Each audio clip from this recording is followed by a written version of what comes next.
Hi guys, so magandang hapon. At medyo maganda-ganda na yung panahon.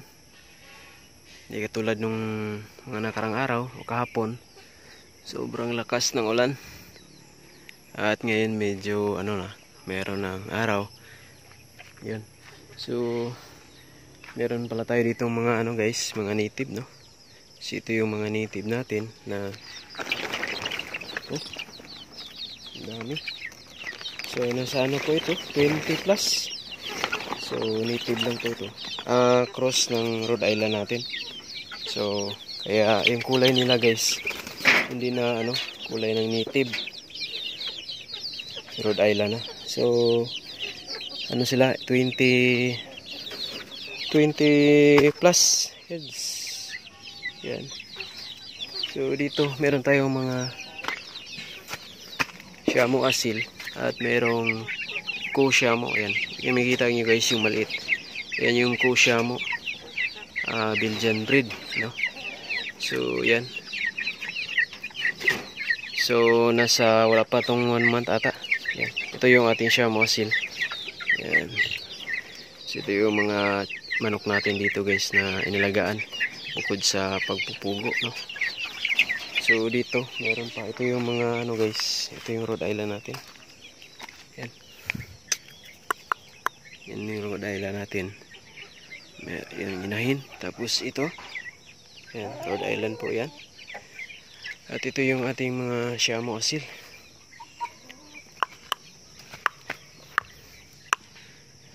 Yung Rhode Island guys is yan yung heritage breed. Pero itong itong mga Siamo asil or Siamo, ito yung oriental breed, no. So ito yung mga matatapang na manok. Yan. So meron din tayong pabo nun guys, oh. Yan. Meron tayo ditong pabo na buntik.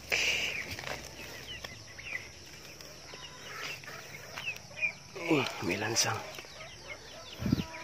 So meron tayo ditong pabo guys, isang pabo na naglimlim. Yan. Yan yung pabo. So naglimlim po yan. Iwan ko kung ilang piraso yung itlog niya. So hinahayaan ko lang dyan, no? Tapos meron tayong dalawang pabo na babae. Tapos ito yung ating guys, tandang na pabo. Yan. Blue slit po ito. At saka batang-bata pa ito. Hindi pa to masyadong nagkakasta. Yan, yan yung ating pabo guys. So meron kasi akong tandang dito na pabo, lalaki, white hulan.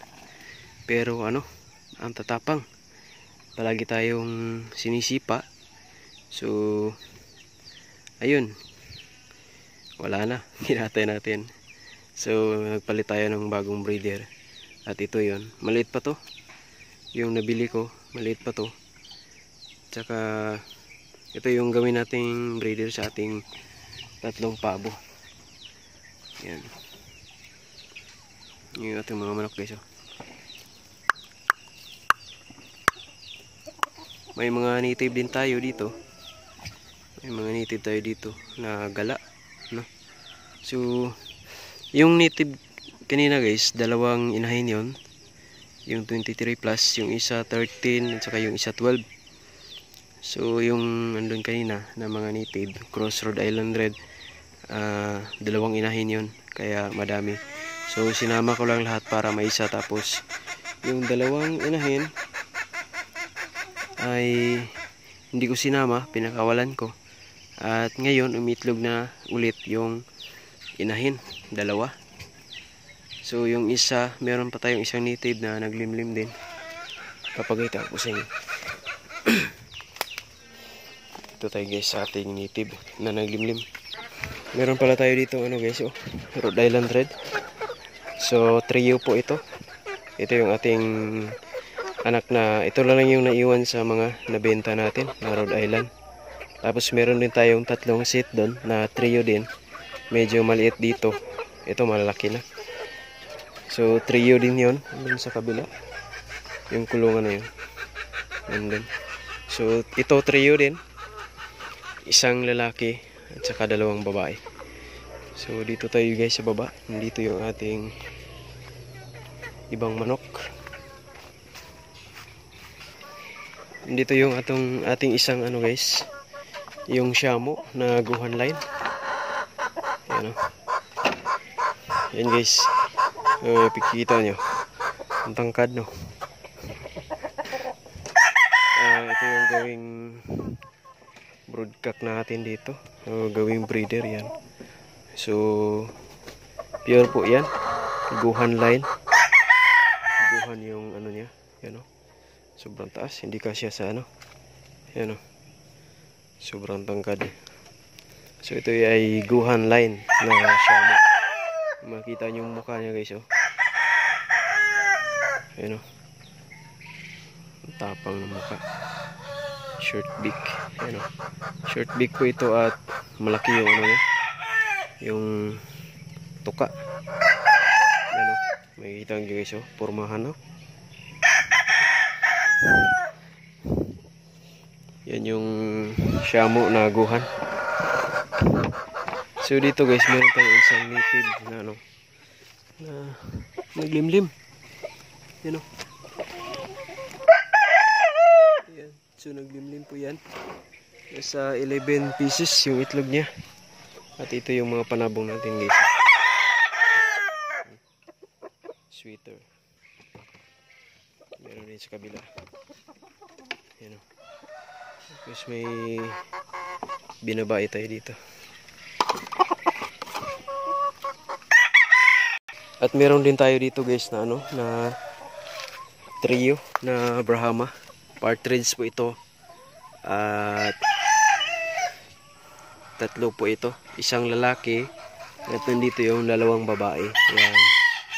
So ito yung Brahma na partridge, yung kanyang bloodline. So trio po ito. So nabili natin to guys na sisiw pa lang. Nasa 700 pesos. Nasa yung edad niya is 3 days old, no? So ganun ka ano, ganun ka price si yung ano, yung Brahma. So pero hindi ka naman magano guys, kasi pag lumaki ito na ganito siya kalaki. At lalaki pa ito kasi bata pa at hindi pa ito kumakasta. Nilabas ko lang dito para makapag exercise siya at makakain yung mga ano, mga damo. Yan o. So bata pa po ito. Yan. Yan o. Yung tahid niya kakalabas lang. Yan. So ito po ay tandang. So pag nagbe-breed na po ito at yung dalawang babae, yan, yung dito, yan yung ipapartner natin sa kanya. Meron din tayo ditong native guys sa taas. Sinama lang natin kasi yung native na to papasok dun sa ano, sa kubo ng ating pugo at ma-stress yung mga pugo, kaya dinakip natin at nilagay natin dito. Yan o. So isa ito sa mga inahin na yung 20 plus na native. Ito yung mama nila o nanay, yung kanina, yung nasa unang video. So ito din yung ano guys, ito yung Shamo natin. Yan. Maliit lang siya pero ano na to, 1 year mahigit na. Yan o. Ito yung ama na nandun kanina, yung mga white na Shamo. Ito yun. At yan yung dalawang nanay niya na nasa taas. Yan o. Yan yung dalawang nanay niya. At hindi pa nagbi-breed ata. Yan. So yan yung update ng ating mga manok guys, no? At dito yung dalawang manok na yan. Yung native. Yan. Ito yung isa sa inahin na, ito yung pangalawa. Yung una, yun. Yan yung una na inahin. Dun sa 20 plus na native cross Rhode Island. At ito yung isa. Pinapakawalan lang natin to kasi hindi naman to papasok dun sa ano, sa bahay ng pugo. Hinahin ko lang at ito ay nangitlog na. Andun sa ano, sa kulungan. At yan yung partner niya, oh. Yung gold na ano, pang sabong. Yan. So, magpapakain na tayo guys ng ating mga pugo. At dito guys, kakatapos lang natin magawa pagkainan ng ating kambing. So wala dito yung kambing natin guys, nandun sa sa kabila. Pinapastol natin. Mamaya kukunin ko yan pagkatapos tayo magpakain ng mga pugo. At ito yung bahay ng ating kambing.